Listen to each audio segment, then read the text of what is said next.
If you have a smart speaker, you have access to the entire world of NPR and St. Louis Public Radio. All the latest news and all the captivating stories. Activate our voices with yours by telling your smart speaker to play St. Louis Public Radio. St. Charles County Executive Steve Ehlmann will call it quits after his term ends in 2026. The Republican countywide office holder has seen a lot of changes in his county and Missouri since he started his political career in the late 1980s.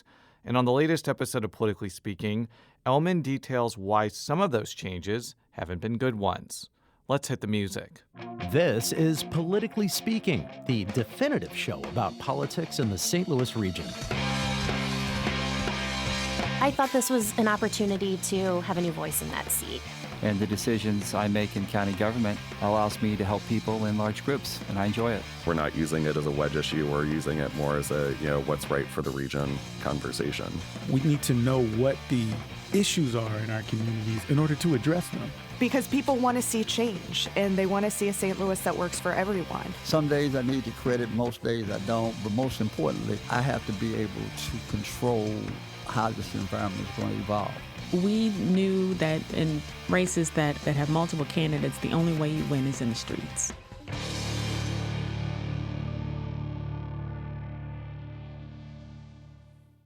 And welcome to Politically Speaking. I'm your host, St. Louis Public Radio political correspondent Jason Rosenbaum. Joining me in studio today is St. Charles County Executive Steve Ehlmann. You have said that you are not running for another term in 2026. It would have been your sixth term. Why did you decide to call it a career in county government? Well, because 6 is not my lucky number, and thought I'd quit while I was ahead. No, seriously, there's a lot of reasons. It's just politics, of course, is not what it used to be, at least in my experience. The whole political scene right now has just changed a lot, and most of the change, I think, has been negative. I remember when I served in the legislature, I had equal number of Democrat and Republican friends, and we used to fight all afternoon on the floor, and then we'd go out and have dinner together that night. And you never got personal with anybody, because the person you were debating against today, tomorrow, you may be on the same side, and you're working together. We've kind of lost that approach, and we can discuss why that happened. I think we need to get back to the point where we actually have free and fair discussion and try to work out our differences and compromise and get some bills passed. And I don't know what's going to happen, but I know one thing, that the young people starting off today in politics are not going to have as much fun as I did the last 30 years. Well, you mentioned that about the Democratic and Republican dichotomy. Isn't every elected office in St. Charles filled by a Republican at this point? Yes.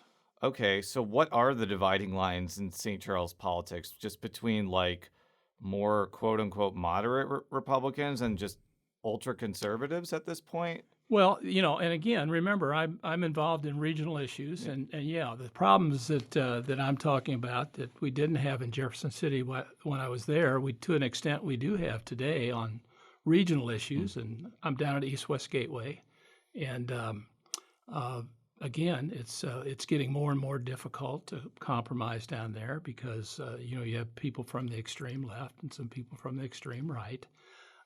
And it's just getting tougher and tougher. Now, back to your question about St. Charles. Yeah, we have all Republicans, but just like there's a split within the Democratic Party between the more moderate and the more liberal or progressive, in the Republican Party there's the same kind of split between the more traditional Reagan Republicans and the MAGA Republicans, and that's something we've been able to deal with the last few years, but it's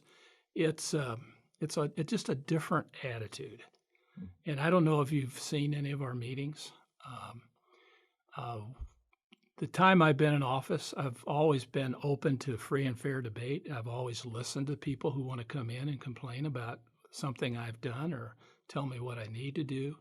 And I'm totally fine with sitting there and listening to those folks who disagree with me. I don't understand why they feel they have to be disagreeable while they're disagreeing, and that seems to be more and more acceptable today. It's not just saying we disagree with you and here's why. It's name calling. It's distorting the facts, and there's two types of distortions going on here. The first is by people who are innocent and just uninformed and don't take the time to study the issue and find out exactly who can do what in this particular situation and what the limits are in any particular government. And then there's the other group who know the answers to all those things and know that what these people are asking is not doable.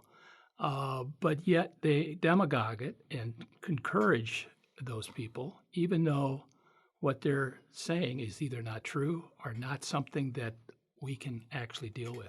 Now, a lot of the angst that you're kind of alluding to, at least in St. Louis County, revolved around COVID policy for a long time. St. Charles had a much different COVID policy, which I'm sure you're going to explain. But do you think that some of that anger is from the remnants of the pandemic? Yeah, and basically, I loved my job until about 4 or 5 years ago. And I would have, had no plans on retiring anytime soon.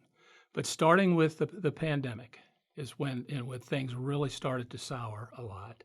First thing, when everything went virtual, like at East-West Gateway, I think it's to get things done, you need to know the people you're working with. You need to get to know them and figure out, okay, we may disagree on these 3 things, but here's the 5 things we can work together on. I don't think I was face to face with Mayor Jones for about a year. I was on several Zoom calls with her, and we talked about things, but I didn't feel like I knew her any better a year later. And we've since gotten to know each other a little better, and we disagree on a lot of things, but we try to have a free and fair debate. But the problem, the other problem is when everybody closed in St. Louis County, and really even in St. Charles County, we were the only legislative body that opened every meeting.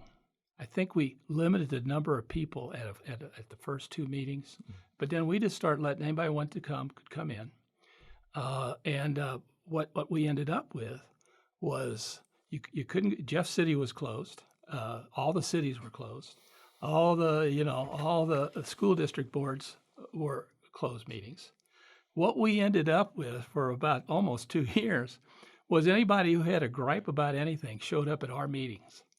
And it didn't matter that I would get up and explain that if you have a problem with that, you need to talk to your people in Jeff City, or explain to them that, unless the law is changed, we can't tell the schools what to do when it comes to quarantines and masks.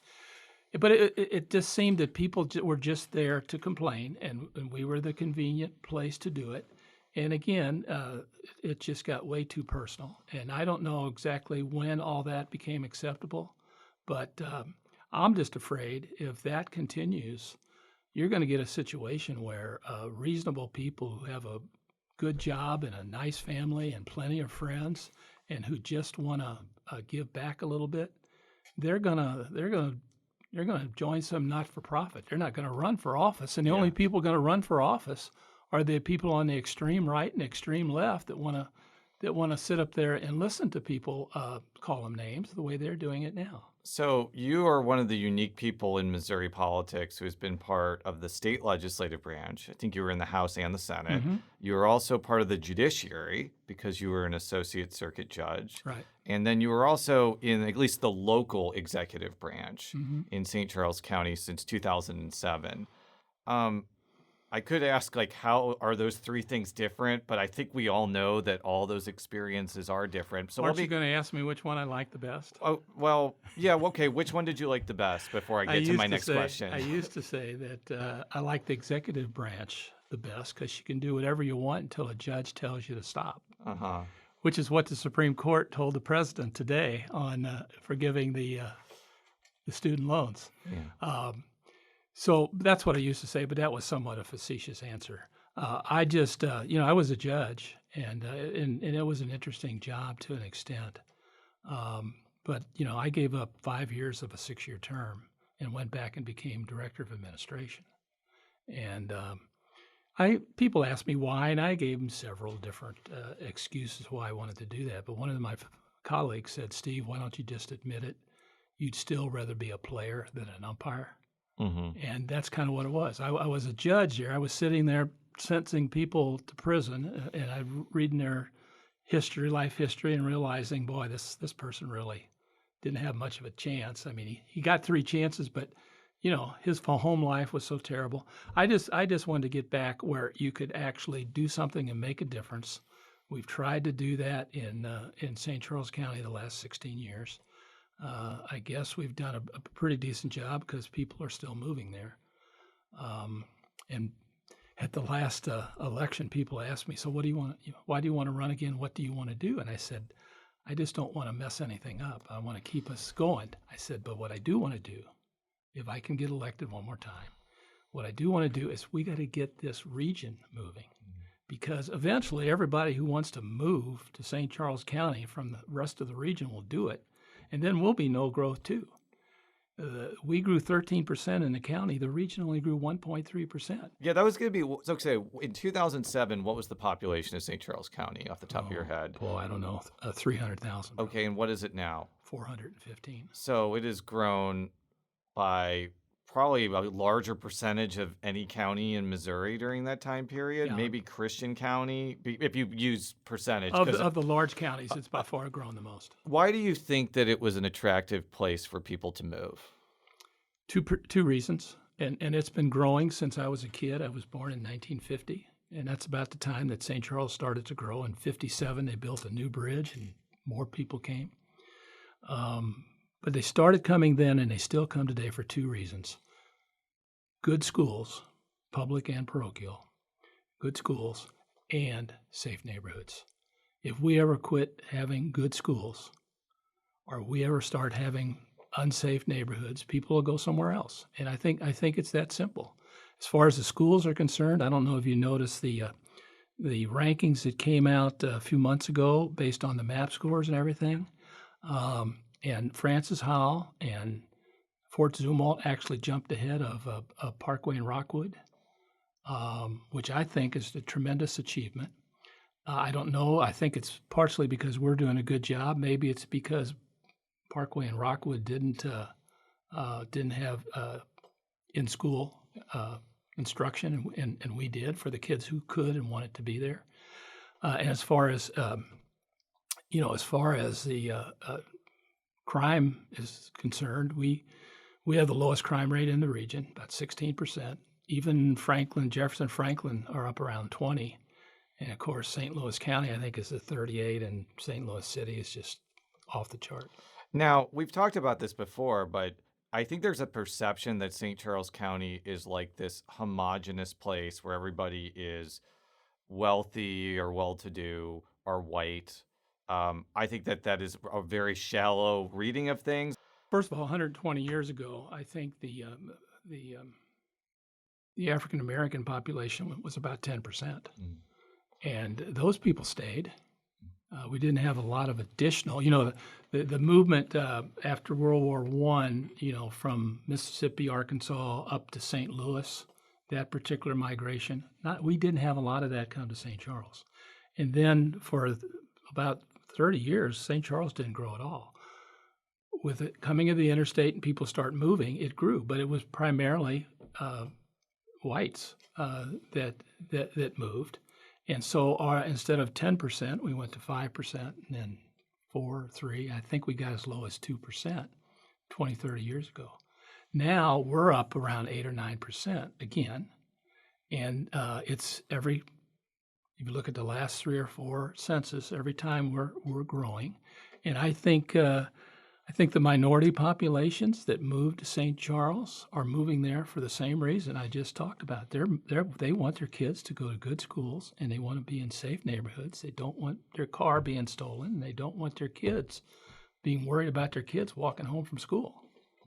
And I think another thing we've talked about before is because there's only a certain number of municipalities, and there's only a certain number of schools, especially compared to St. Louis County, there is kind of the critical mass and the funding pooling, so to speak, to provide services for people that are low income compared to St. Louis County, where there's like 85 cities, like 20 plus school districts, all that. 92 and 25. Yeah. So, well, I think that they've gone down a little bit because some of them have disincorporated. But, okay. But how, okay, for a person that doesn't know municipal governance that well, they may be like, so what?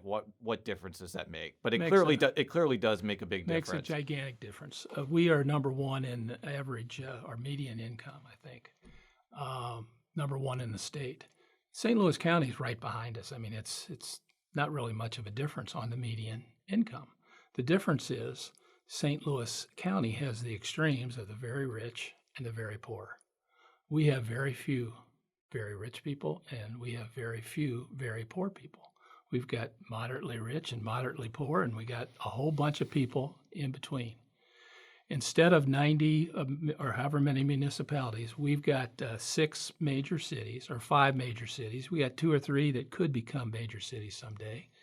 But those 5 major cities are all big enough that, number one, they can have neighborhoods for all types of people within their city limits.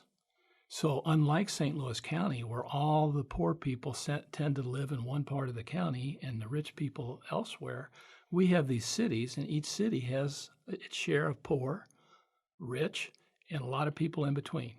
What does that mean? That means they're big enough to have a police force. In all of our 5 major police forces, none of them have a disproportionate part of the problem. It's not like in St. Louis County, where some municipalities have a high crime and others have a low. Everybody can take a part of the problem and deal with it. And the same is true with only 5 school districts.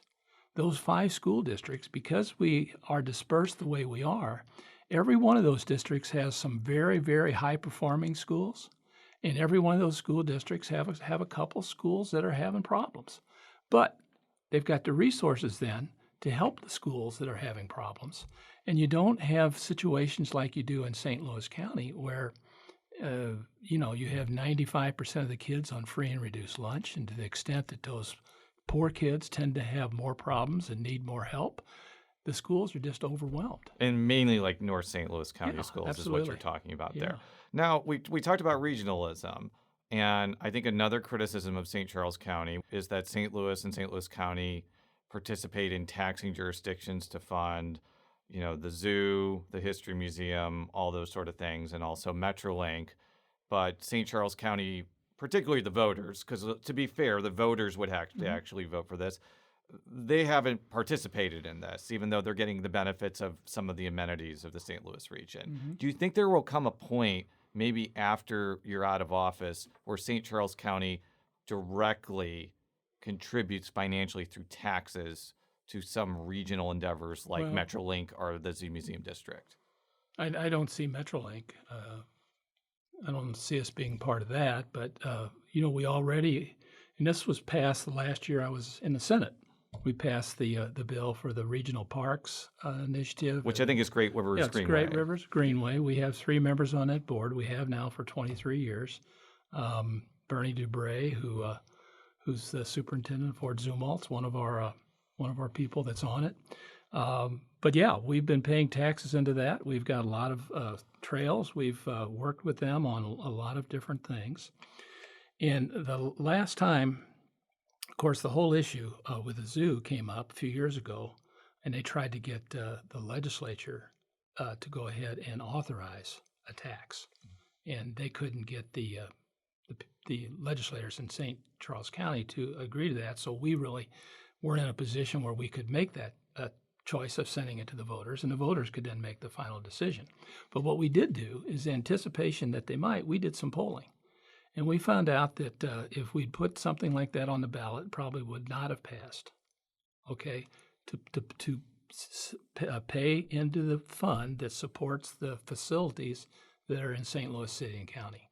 So what we did is we went out and we bought an extra 200 acres in one of our parks because the zoo was looking for 450 acres for a conservation area, I don't know if you remember that. No, I remember that. Yeah, okay. So we went and we put together 450 acres. We went to the zoo board and said, we will go ahead and lease that land to you for $1 a year.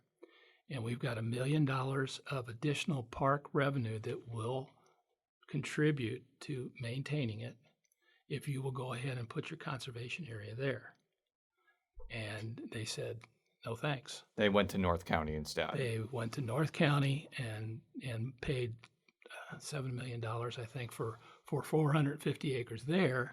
And to get the money to pay for it, they put a tax increase on the ballot, which the people paid for. And I didn't say anything, but I figured at that point in the future, when people like you ask me a question like that, that's the story I tell. But I went up to I think it was the head of the zoo, and I was like, would you be in favor of a situation where St. Louis County, and everybody from out of state gets in for free, but Jeffco, St. Charles, Lincoln County, the collar counties that don't pay have to pay a $5 admission fee? Now, he said no, that's never going to happen. But you kind of understand my angst here that when you talk about, like, well, we have this free zoo and this free museum, yeah, it's free for you. You live in St. Charles County. It's not free for me living in St. Louis County where it comes out of my property taxes. Yeah, and how do you feel about this? Yeah. St. Louis County pays about 80% of the money into the zoo, into the ZMD, and yet they still only have half the seats. The city pays 20% and they have the other half. I mean, as a St. Louis County resident, I have never thought about that before, but and this is a super specific situation for me. I live in Richmond Heights, and I can literally walk to the zoo. So, I mean, I don't have a strong opinion about that, but I get your point. I lived in Richmond Heights when I was in law school at WashU. It's a nice place. Yeah. Why don't you think St. Charles County voters will ever pay into MetroLink? If the county continues to grow, it seems like there could be a need for public transportation in some sense. Because MetroLink ridership is down, 40% over the last 4 or 5 years? And that's just, you're talking about light rail, right? Yeah. Okay. Yeah. But what about like the bus service? Oh, the bus service, I tell you what, we hear about people asking about bus service when gasoline gets above, $3 or $4 a gallon? Yeah. And the last time it did, Mayor of St. Peter's, Len Pagano, and I, we actually went down and met with the MetroLink and found out what it would cost, what kind of subsidy they would need to take the bus that goes to Earth City and just simply come across the river to St. Charles, and the bus that goes to Chesterfield Mall to simply cross the river into St. Charles. And we got some numbers, and it was relatively cheap for Chesterfield and relatively expensive for St. Charles. But by the time they did all the research, by the time we had the meeting, gasoline was back down to $2 a gallon, and nobody really cared. They did have bus service for years, all the way out to Mid-Rivers, and they just didn't have enough people ride it to justify keeping it. So what do you think that the St. Louis region writ large has to do policy-wise to prevent what you talked about earlier, which is like some of the collar counties start experiencing negative or flat growth, similar to what is kind of happening with St. Louis County right now? I think the first thing, there's two things, and the first one is, of course, deals with the whole crime situation. Second one deals with the transportation plan that we just approved the other day down at East West Gateway. But with crime, I think people have heard the arguments before. As a region, we every time the Cardinals are in the World Series or win a World Series or the Blues win a Stanley Cup, this perception that we are a great sports town is reinforced. I'm not sure if we're a better sports town than anywhere else because I've never lived anywhere else, but it's fine, and we tend to be proud of that perception. We also, unfortunately, over the last 5 or 6 years, we've developed a reputation for having a crime problem, and you and I both know that problem is in a certain part of the region, but I'm not sure people really make the distinction. It's St. Louis. St. Charles, we've been growing and having great success, but nobody ever started out wanting to move to St. Charles. They started out looking for a place to put their business. They thought, well, let's look at the St. Louis region. And when they did, they said, oh, St. Charles has got a lot going for it. But I'm afraid now St. Louis region's just getting crossed off their list. They'll never find out about St. Charles or any of the good things that are going on all over the region because this perception they have about crime. And if I can tell you a specific story. Sure. This AFG, American Food Group, they're going to Warren County, about 1,000 yards over the St. Charles County line. So it's going to really impact the western part of St. Charles County. Going to bring a lot of jobs, spend a lot of money, build a beautiful factory and whatever. But the company's owned by a family. They got a dad and his 2 kids who run it. They live in Milwaukee. They've got places all over the country. They have 3 or 4 other places they could have gone with this. They came to Missouri. The governor came down, met with them. I think, he's a cattleman. He probably spoke their language. And anyway, they go back to Milwaukee. They had their meeting. The 2 kids, I'm told, first thing they said was, "Dad, we can't go to St. Louis with all the crime there." Okay? And the dad told them the truth, the facts about it, which everybody in St. Louis knows, but not everybody in Milwaukee or New York or San Francisco or London. They don't know those facts. Luckily, in this case, the father did. They made the decision. They came here, but you just wonder how many other discussions like that went the other way. So I don't disagree with anything of what you're saying. I think the question is, what do you do to actually reduce crime? St. Louis and St. Louis County voters approved significant sales tax increases in 2017 aimed at providing more money for both of the police forces.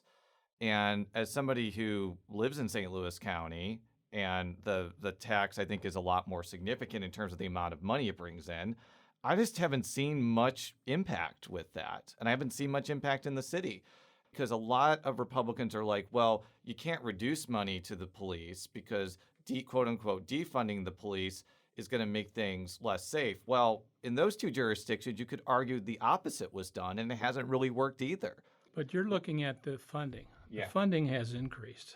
How about the number of police officers? I mean, I don't know what the latest number is. They're way down, and I have people that used to be on the commission tell me if they don't do something, they're just going to keep losing more every year with attrition.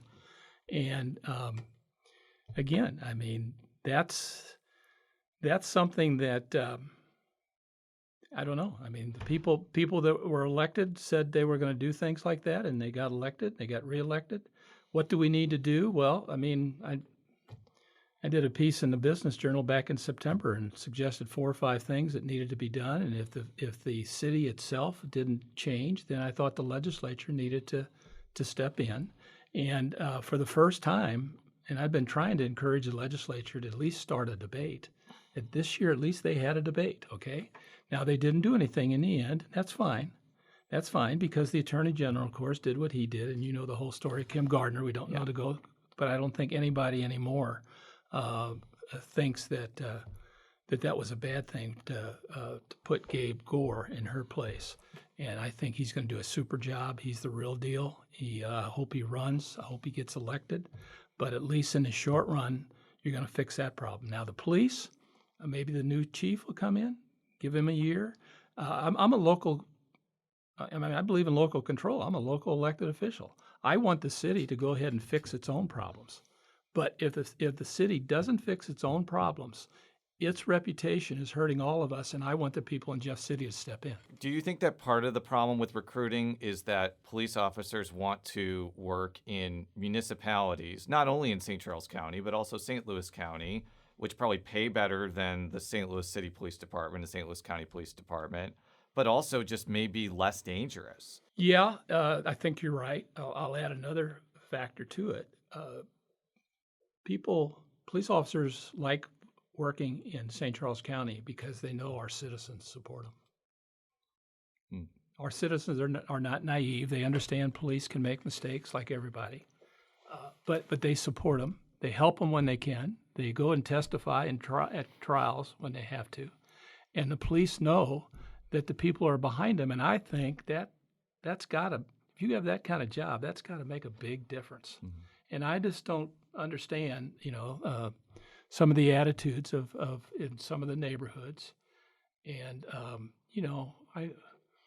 I grew up in the city of St. Charles, and we had even then. I mean, we had a lot of African Americans. I walked through the African American neighborhood every day on the way to my job, and my dad delivered milk to them, and I knew a lot of African Americans growing up, and I can't believe that they and their kids and grandkids don't feel the same way that they did back then. They want safe neighborhoods as much as anybody else. Yeah, and I think we talked about this, though, around Ferguson, though.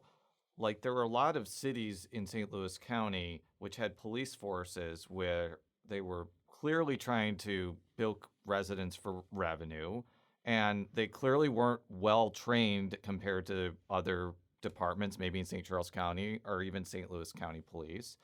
And a lot of those communities are majority African American. So it seems like they would have a reason to not support police departments that are actively doing them harm. What would you say to that? Well, I think I may have told you what we did about that even before Ferguson. One day going down to East-West Gateway meeting, I noticed 5 police cars on the way with speed traps on Highway 70, okay, through North County. And next time I saw Chief Fitch, I said, what's going on here? And he told me the racket that was going on. And he put me on to a meeting with several black ministers in North County. And we got together, and I can send you the bill. Tom Dempsey put a bill in, the Max Creek Law. Yeah. And we went ahead and we wanted to apply that to everywhere in the St. Louis region. We wanted to, instead of 35, we wanted to go down to 20.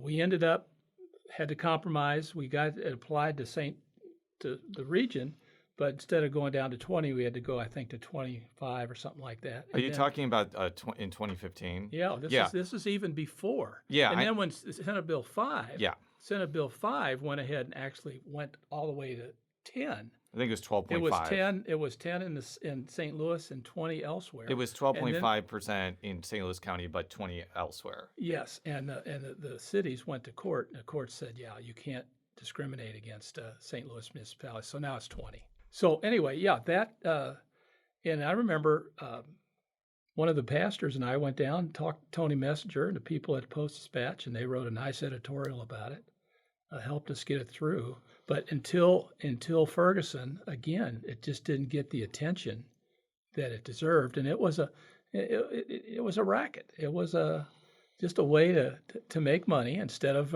raising taxes. When did you first get elected to the legislature? I ran in November '88 and took office on January '89. So you're like one of the few elected officials that has actually served in the 1980s. I think Roy Blunt might have been the last person. Yeah.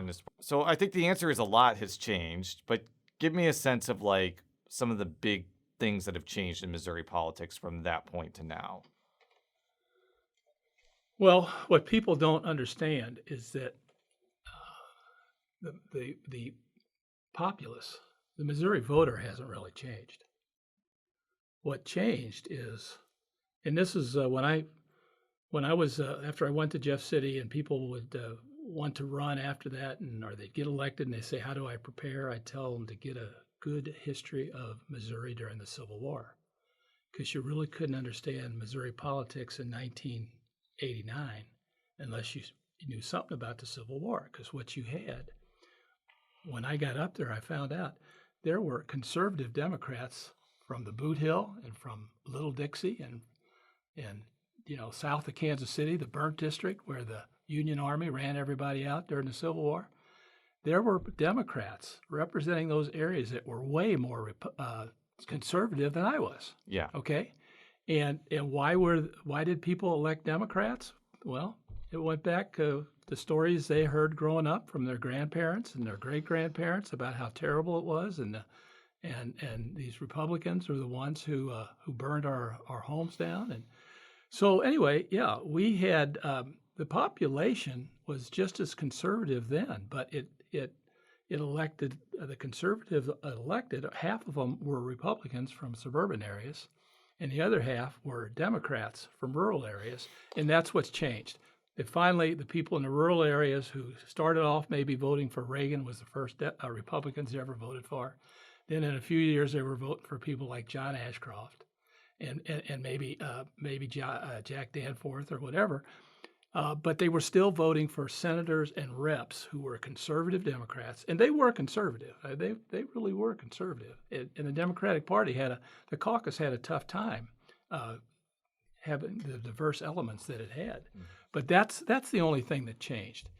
I'm just a little disappointed. Some of the things that I worked on the most when I was in the Senate, and we couldn't get done because the Republicans didn't have the majority.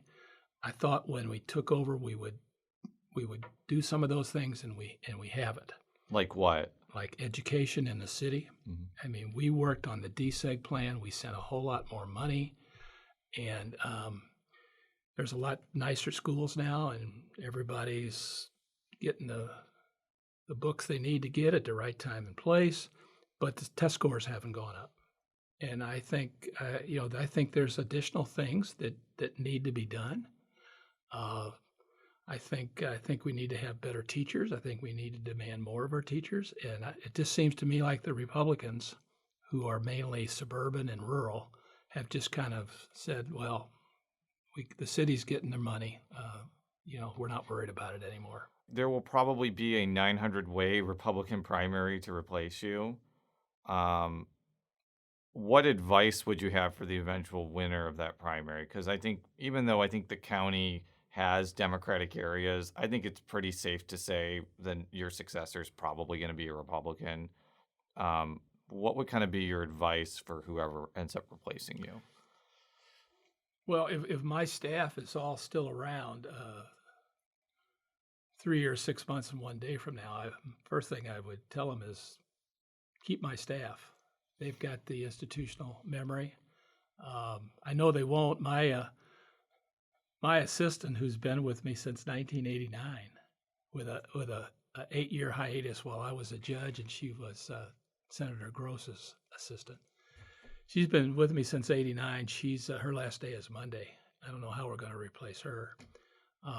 But when we replace her, we can get somebody maybe with her skills, but not with her institutional memory. And Bob Schnur, I know he's about my age. He's thinking of retiring in a year or two. So I will not be the only one retiring, and there will be a turnover. But when you come into a job like this, again, I was able to come in as Director of Administration for 3 years. I learned everything about county government that I didn't already know. There's probably going to be somebody coming in next who's going to have very little experience.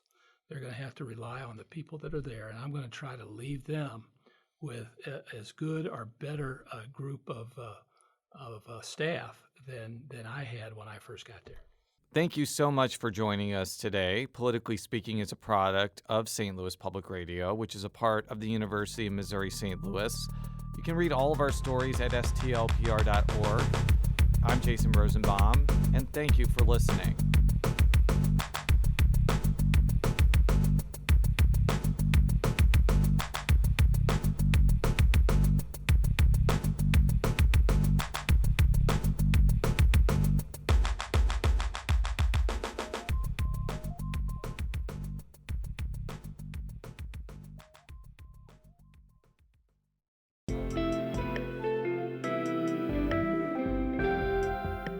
The Gateway brings you the day's news each weekday from around the St. Louis region and the state capitals in Jefferson City. Our schools are accredited. We don't need this bill. And Springfield. How many more years must pass before lawmakers see time is of the essence? I'm Abby Larico. Join me each weekday for The Gateway on the STLPR app or wherever you get podcasts.